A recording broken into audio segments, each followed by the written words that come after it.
Basically, this generation is more liberal, more tolerant, more Democrat-leaning than the one before. It's not just because they're young. For another point of view, it's Hard News with Russell Brown and Wammo on Kiwi. Yes, head honcho at publicaddress.net, the Hard News blog, also over at Media 7 on TVZ7 as well. It's Russell Brown. Good morning, Russell. Good morning. Right, well, it certainly is a total stuff-up, this Hobbit business. Yeah. This morning, Peter Jackson comes out with a statement saying, look, the Warner's chaps are coming over next week. They're probably going to take it overseas now. Yeah, that appears to be the way it's going. Philippa Boyens came into the meeting that Richard Taylor called at Weta at short notice yesterday and basically told everyone that as things stand, The Hobbit will not be produced in New Zealand. Now, what's he putting it down to? Is he putting it down to the actors' equity and all the unions? Yeah, I do think this is the reason, is that Warner's, the producers, took fright because they couldn't see a resolution, and they basically figured that the employment environment here was unstable. And when you look at what that means for them, you realise that, this thing has taken a month and gotten nowhere. A month during production would be a ruinous expense. And really, finding out this morning that the Screen Actors Guild Don't Work order, which is what started all this, has apparently been lifted. When did that happen? Well, apparently on Sunday, but it was a secret. And what? I don't really see that as the ban having been lifted. If you go to the Screen Actors Guild site, you will find, and look in member alerts, you will find a whole list of updates that lift boycotts. These things happen at various times. There is no such update. So it exists only nominally, the idea that the boycott was lifted. I mean, it kind of caps off the whole incoherence of the whole thing, basically. Why has it been so incoherent here? What's going on? I wish I knew. I mean, there's conspiracy or cock-up, basically, and it's probably a bit of both. But I would have to say that Actors Equity New Zealand has performed appallingly. They were never able to consistently say what they wanted. If you look at the original Don't Work order, it was this ban will stay in place until there are collective agreements for New Zealand actors. Never mind that was legally problematic and probably illegal. And yet, when Jennifer Ward-Leland went on The Nation, she said, "Oh, we've never asked for collective agreements. We never did that." Well, they did. It was in the original boycott notice. So, I mean, this has been the way it's been all along. And then discovering from Helen Kelly, who I do have a lot of sympathy for. I don't think she deserves to be dragged into this, and I think it's going to be damaging to her. But discovering from Helen Kelly, the president of the CTU, last night, that the equity meeting that was postponed briefly in Wellington last night was for the members to decide what they wanted in terms of terms and conditions. Okay. I find it astonishing that they would get this far through this process and not know what they wanted. But I thought we knew what they wanted. I thought they wanted pay parity with their overseas counterparts and the same contract conditions that with ongoing royalties, that kind of thing. No, they didn't want that. They didn't want that. Okay. No. According to Simon Whitt, who's the Australian unionist who authorised the Don't Work order and is ultimately responsible for Actors Equity in New Zealand, they were looking to try and you target The Hobbit to bring in collective agreements across the entire New Zealand screen industry. And people have various theories about why he would want to do that. The belief being that the Screen Actors Guild, which doesn't want productions to go outside America, is pulling his strings.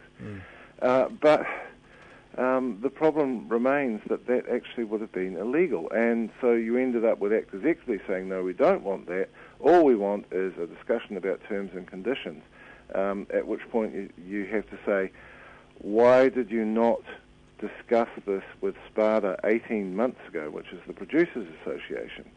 when they said, let's update the so-called Pink Book, which, yes, is non-binding, but is generally adhered to, and it is a code of conduct, and, it does actually generally work. And Actors Equity, for its own reasons, had refused to negotiate that. It hasn't been negotiated for 5 years since Actors Equity New Zealand became a part of the MEAA, which is the Australian Media, Entertainment and Arts Alliance. It's just bizarre that after a month they got down to doing what they'd refused to do 18 months ago. So do you think from a Peter Jackson perspective and also from the Warner's perspective, it comes down to what's been going on with the actors, or is it something else, or is it... What it did, what's been going on with the actors opened the door. Peter Jackson appears to have had the assurance that he could make the film in New Zealand. Yeah. And he was actually offering the best contracts that New Zealand actors have ever had on a screen production. They were actually going to get residuals. You could quibble over the structure of the residuals deal. Yeah. It possibly wasn't as good as it could have been. But, these were genuinely good deals. The film was going to be made in New Zealand. There was no doubt about that. And as soon as the situation looked unstable, you had a variety of other territories jump in and say, hey, we can do better. And if it is indeed going to Ireland, that will probably be because of the whacking tax break that the Irish government is offering. So it could, and it might not necessarily be anything to do. I mean, I'm sure that's a bit of an excuse, and that this played a big part, but it could be down to taxes. No, well, that's what's made the decision in the end that the door was opened. Yeah. And basically it was a done deal that the film would be made here. But if it does go to Ireland, people may be wondering, well, how can this happen in Ireland? I think Irish Equity has demonstrated what New Zealand Actors Equity should have done.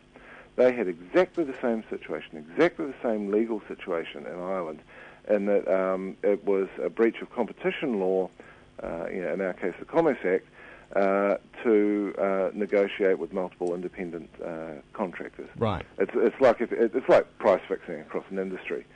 What they did, and it took them a few years, was convince the government to actually amend the competition law so that they could collectively bargain in some circumstances.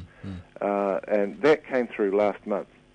And when you look at it, instead of the crazy stuff it's been doing, and it's been doing crazy stuff for the last couple of years, Actors Equity here, Irish Equity actually worked out what it wanted and worked towards it. And they've got this legal change, and you can bet they will not be targeting the Hobbit for anything. Yeah, it sounds like a bunch of amateurs playing a big boys game. Absolutely a bunch of amateurs, but I mean that doesn't quite explain the behaviour of the Australian Union. Of Simon Whip. It's hard to work out what he's on about, but he does actually have a track record in sinking major film projects. George Miller was going to bring a big superhero movie to Australia, and Simon Whip actually lobbied against the movie coming because it wasn't an Australian movie. Yeah. George Miller's an Australian director, So yeah, I don't know what's going on here, but it's been an awful shambles, and apart from anything else, it's actually going to damage the union movement. Yeah. On public address, several people have written saying, "Look, I've been a branch, I've been a member of a union. I've been a branch chairman.